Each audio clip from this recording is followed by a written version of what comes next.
ಒಪ್ಪೋದು ಅರ್ಧ 20 ನಿಮಿಷ ಬಿಟ್ಟು ಫಸ್ಟ್ ಹೇಳಿದೆ ನೀವು ಫಿಟ್ ಮಾಡ್ಕೊಳ್ಳಿ, ನಾನು ಫಿಟ್ ಮಾಡೋಲ್ಲ, ನಂದು ಹೋಲ್ಸೇಲ್ ಅಂಗಡಿ, ನೀವು ಬೇರೆ ಕಡೆ ಅಲ್ಲೇ ಫಿಟ್ಸ್ ಮಾಡಿ ತೊಗೊಂಡು ಹೋಗಿರೋದು 640 ರೂಪಾಯಿ ಕೊಟ್ಟಿರೋದು.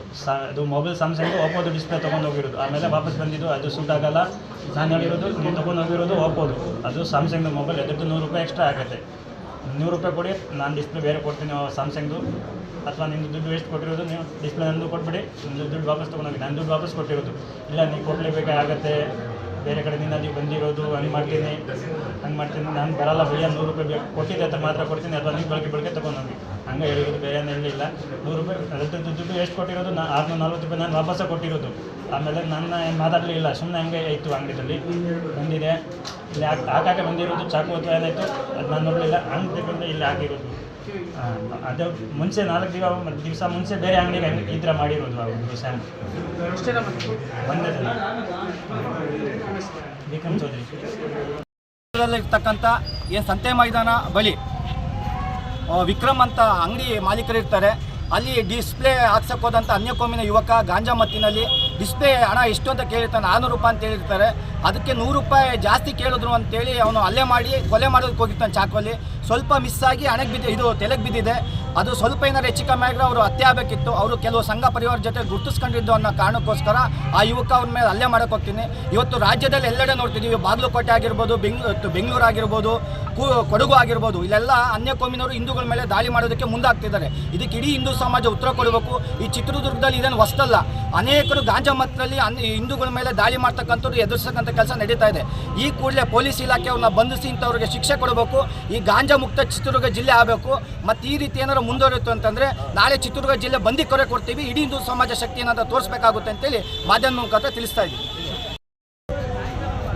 ಹಿಂದೂ ಕಾರ್ಯಕರ್ತರ ಮೇಲೆ ಹಲ್ಲೆ ಆಗಿದೆಯೋ ಅಲ್ಲೇ ಖಂಡಿಸ್ತಾ ವಿಶ್ವ ಹಿಂದೂ ಪರಿಷತ್ತು ತೀವ್ರವಾಗಿ ಖಂಡಿಸ್ತಾ ಅಲ್ಲೇನ ಏನಪ್ಪ ಒಂದು ಕ್ಷುಲ್ಲಕ ಕಾರಣಕ್ಕೆ ಇವರು ಚಾಕು ತೆಗಿತಾರೆ ಅನ್ನೋದಾದರೆ, ನಿನ್ನೆ ಶಿವಮೊಗ್ಗದಲ್ಲಿ ನೋಡಿರ್ಬೋದು, ಒಂದು 16 ವರ್ಷದ ಬಾಲಕನ್ನ ಗಾಂಜಾ ಮತ್ತಲ್ಲಿ ಕೊಲೆ ಮಾಡೋ ಲೆವೆಲ್ಗೆ ಇವ್ರ ಸಮಾಜ ಆ ಪೀಳಿಗೆ ತಯಾರು ಮಾಡ್ತಾ ಇದೆ.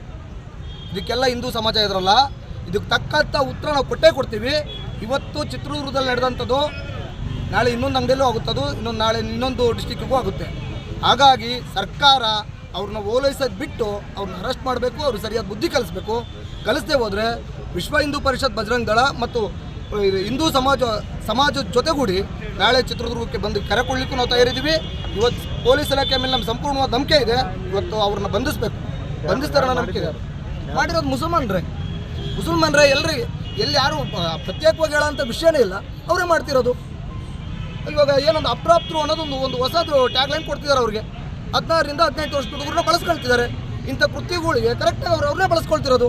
ಯಾಕಂದ್ರೆ ಅವ್ರ ಮೇಲೆ ಕೇಸ್ ಆಗಲ್ಲ, ಕಾನೂನಿದೆ, ಕಾನೂನು ರಕ್ಷಣೆ ಇದೆ. ನಾವು ಒಂದೇ ಒಂದು ಕಾರಣ ಇಟ್ಕೊಂಡು ಆ ಯುವಕರನ್ನ ತಯಾರು ಮಾಡಿ ಹಿಂದೂ ಸಮಾಜದ ಮೇಲೆ ಚೂಬಿಡೋ ಅಂಥ ಕೆಲಸನ ಆ ಸಮಾಜ ಮಾಡ್ತಾ ಇದೆ.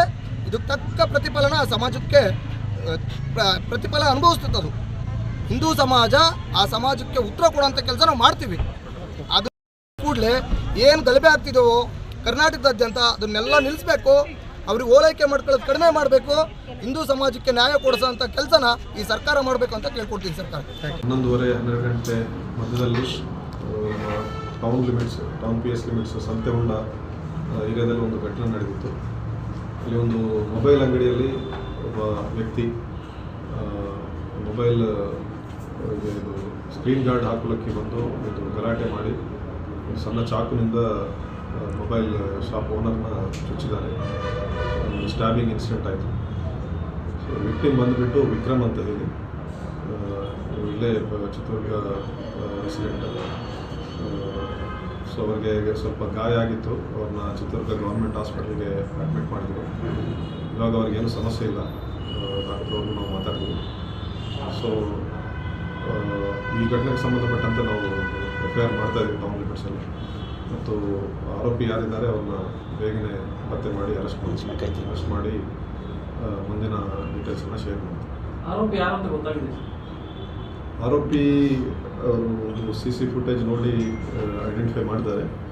ನಾವು ಕನ್ಫರ್ಮೇಷನ್ ಮಾಡಿಕೊಂಡು ಡೀಟೇಲ್ಸ್ ಕೊಡ್ತೀವಿ.